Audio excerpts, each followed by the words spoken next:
Welcome to 843 TV. I'm your host, Lisa Richardson. And I'm your other host, Annalisa Itkor. And we are here today in beautiful Beaufort. We are meeting with some of the representatives from Bridges Preparatory School. Joining us is one of our first guests, Mr. Chris Wilson, who's the principal of the upper school. We also have the head of schools, Dr. Nick Ithimidis. Joining us also is Dee Matthews, who is one of the board members of Bridges Prep. So stick around for more 843 TV, where communities come to speak.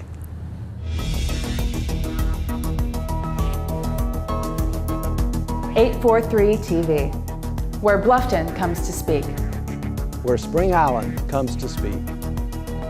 Where Hilton Head Island comes to speak. Where Beaufort comes to speak.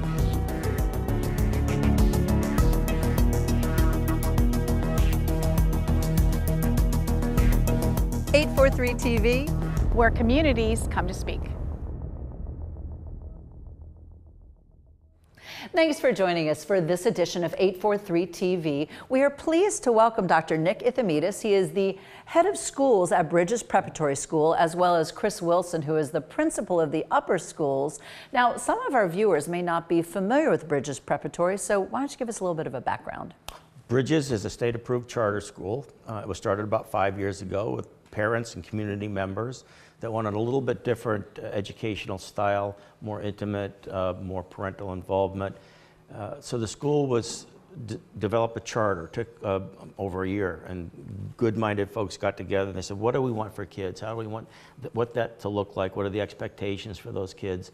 They wrote the charter was approved, and they started small. Right now we're a K through 10 charter school. We've got about 665 kids. We're adding 11th grade next year, 12th grade the year after. So in a couple years, we'll be a full-fledged K through 12 public charter school. Now, you did give us a little bit of an indication on what makes up a charter school, but charter school versus traditional school, what are we looking at? Okay, so a charter school is driven by the charter. Public schools are kind of driven by the district and their mission and goals. We have mission and goals as well. But you can carve out a niche by being a charter school. So if you wanted to focus on the arts, if you want to focus on math and science, if you want to focus on STEM education, you can choose the focus. As long as you meet the state standards in the way you do that, because we're still a public school. Sure. Our difference is we can accept kids from all across South Carolina because we're a state charter school. So most of our kids come locally, but technically we could accept kids from Columbia if they wanted to drive down here every day. Interesting, Yeah. Interesting. It's a great reason to move to beautiful Beaufort, right? There you Down go. the charter school. But it's really the focus. We're a PADEA and a STEM school. And those are the two things that our foundation is built on. The PADEA is a model of teaching and a methodology about educating the whole child. It's built around seminars and project-based education. And then we infuse science, math, engineering, and art into those subject areas. Now you've added 10th grade. Yeah. So understand you're on 3 different campuses, so your upper school is separate. Would you share with us a little bit about that and how that's going with the high school curriculum and so forth? Well, I'm going to let Chris field that Okay. one. Okay.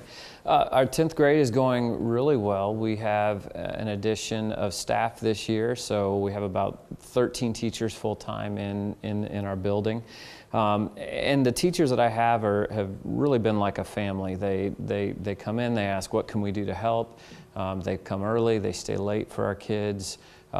If we have a duty schedule, I may only have 2 or 3 people on duty, but there's 6 to 8 of them out there, doing the duty. So we've really come together as a team, and they're in it for the kids.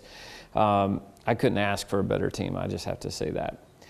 We, of course, offer 10th grade courses this year with honors algebra, pre-calc, econ, and so depending on our staffing for next year, then we're on course to add classes for the 11th grade. So next spring, we're planning on adding a dual enrollment course. We're going to pilot this program with TCL and hopefully be able to add dual enrollment courses so kids who would like to get ahead with their college credits for next year. AP is also something we anticipate for next year. We have a few a few teachers who are already certified. We're hoping to have a couple of more so that we can offer some more AP classes for those kids as well. Right now, I would say our biggest growing pain as we grow, and the school is great, the kids are great, the staff is great. The problems that we have is the facility, and we're we have rooms that are constantly used throughout the day. We have no available space to go anywhere else, and so that's probably one of our biggest issues that we have. And like I said earlier, as a family, sometimes families, when you have hallways that are very small, and you're trying to fit 130 kids through there, so we get a little cranky with each other sometimes. But as a family, they come together, and the kids are learning to cope with that. So you've just described a typical family, actually. Getting cranky with each other, but we all come together. And do it real briefly, take a sneak peek into maybe what's ahead, because you're at a point where expansion is probably the future, but next step.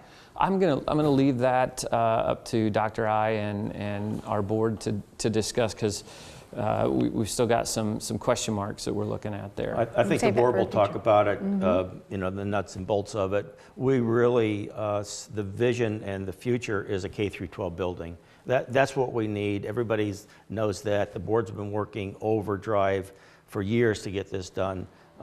It's taken them a little bit longer than they had wanted or anybody had wanted, but there are so many roadblocks to get that done. We're very close. We hope to open the high school and the new facility next fall.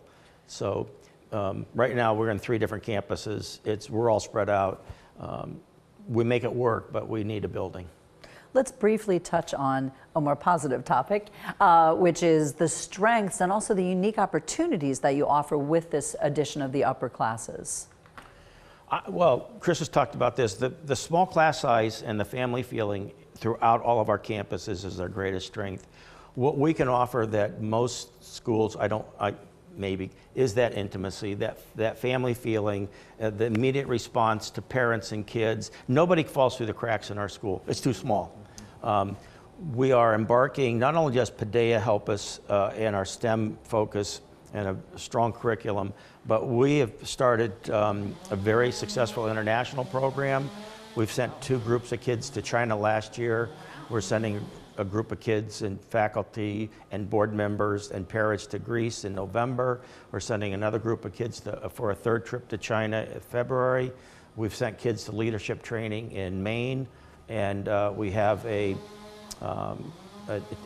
exchange program in Italy lined up for next year, as well as maybe a 4th trip to China.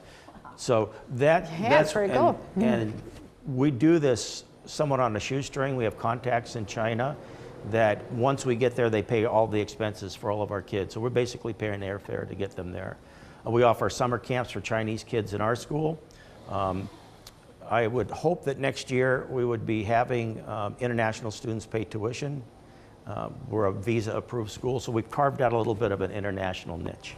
That's very cool. That's some great stuff. So you all stick around. We're going to be back with more for Bridges Prep in just a minute.